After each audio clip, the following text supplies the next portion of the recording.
নমস্কার, জয় মাতারা, জয় গুরু বামদেব। আমি জ্যোতিষগুরু দ্রোণাচার্য। দর্শক বন্ধু, যাদের কেতু দুর্বল, কেতু ভয়ানকভাবে পাপগ্রস্ত হয়ে আছে, পাপগ্রহ যুক্ত বা পাপগ্রহ দৃষ্ট, কেতুর দশা অন্তর্দশা যাচ্ছে, বা যাদের কালসর্পদোষ আছে, কালসর্পদোষটা রাহু কেতুকে কেন্দ্র করেই হয়।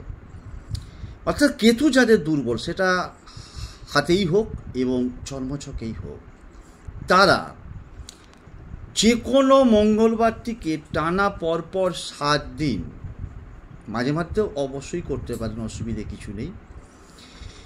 কেতুর এই যে প্রণাম মন্ত্রটা বলছি, স্নান করে শুদ্ধভাবে শুদ্ধ বস্ত্রে পূর্ব দিকে অথবা উত্তর দিকে মুখ করে বসে ওং পলাল ধূম সংকাশং তারাগ্রহ বিমর্দকম রৌদ্রং রুদ্রাত্মকং ক্রূরং তং কেতুং প্রণমাম্যহম, এই মন্ত্রটাকে যতবার খুশি, 21 বার, 28 বার, 51 বার, 108 বার, যতবার খুশি জপ করো। দেখো কেতু গ্রহ শক্তিশালী হবে এবং কেতু তোমাদেরকে সুফল দিতে শুরু করবে।